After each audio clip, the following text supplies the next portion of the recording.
रेणुका की शादी कुछ ही दिनों पहले शास्त्री नगर में हुई थी। रेणुका बहुत ही आलसी लड़की थी। वो दिन भर बेड पर सोती रहती या फिर मैगजीन पढ़ती रहती और घर के काम भी धीरे धीरे ही करती। एक दिन उसकी सास उसके पास आती है। बहू, आज बेसन का चिला बना दे, बड़ा मन कर रहा है।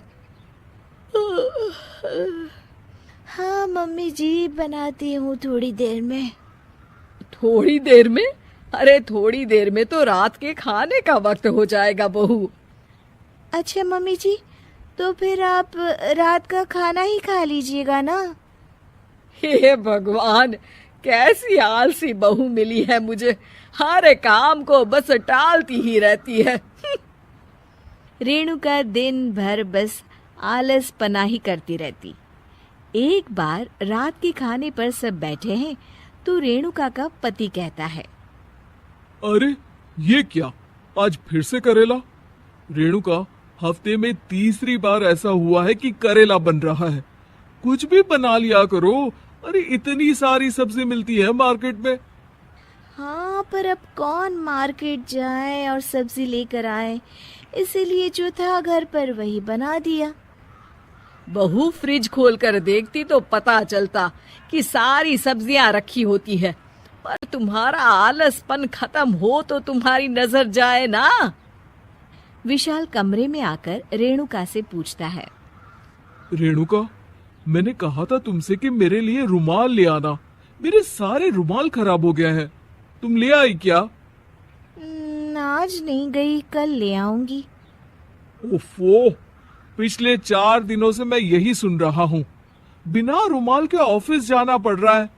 तुम तो बहुत ही आलसी होती जा रही हो रेणुका।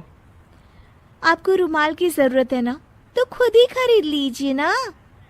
हाँ, अब वही करूंगा। तुम्हारे भरोसे बैठा रहा तो कुछ नहीं होगा।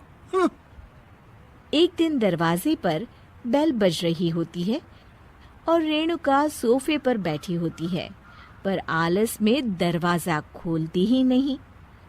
अरे बहू, कितनी देर से बेल बज रही है?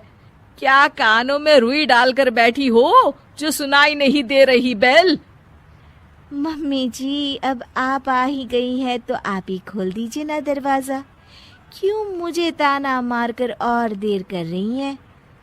अरे वाह, उल्टा चोर कोतवाल को डांटे। सास दरवाजा खोलती है तो उसकी पड़ोसन दरवाजे पर खड़ी होती है। दरवाजा खोलने में इतनी देर क्यों हो गई? सब सो गए थे क्या? और ये भी कोई वक्त है क्या सोने का? हाँ? अरे नहीं नहीं, ऐसी कोई बात नहीं है। आइए आइए, आप लोग अंदर आइए। ओफो, इन सबको भी अभी आना था। अब मम्मी जी लगा देंगी मेरी ड्यूटी किचन में। बहू, पकोड़े तल दे। बहू, चाय बना दे। अरे बहू, सो गई क्या? कब से आवाज दे रही हूँ। जा, चाय बना कर लिया। हाँ मम्मी जी, अभी जाती हूँ थोड़ी देर में।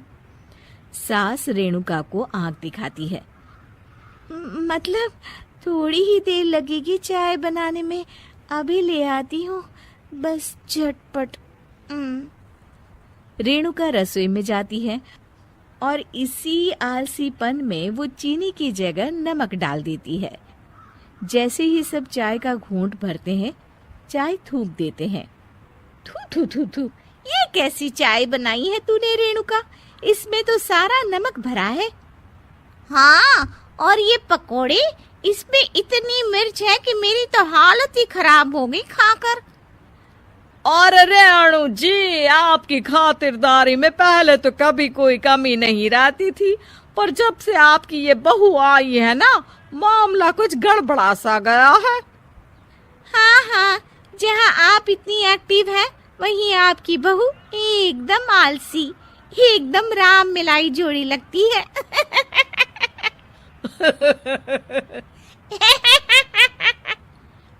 अच्छा जी, चलते हैं अब। नमक वाली चाय पिलाने के लिए बहुत बहुत शुक्रिया। सब वहां से चले जाते हैं। अरे तूने तो मेरी नाक ही कटा दी बहू। वे लोग क्या सोच रहे होंगे मेरे बारे में। मम्मी जी, मैंने तो शक्कर ही डाली थी, पता नहीं नमक कैसे बन गई शक्कर। शक्कर नमक नहीं बना बहू रानी, तुम्हारा ये जो आलसपना है ना, ये उसी का नतीजा है। सॉरी मम्मी जी, अब मैं ये आलसपन छोड़कर सारे काम अच्छे से मन लगाकर करूंगी।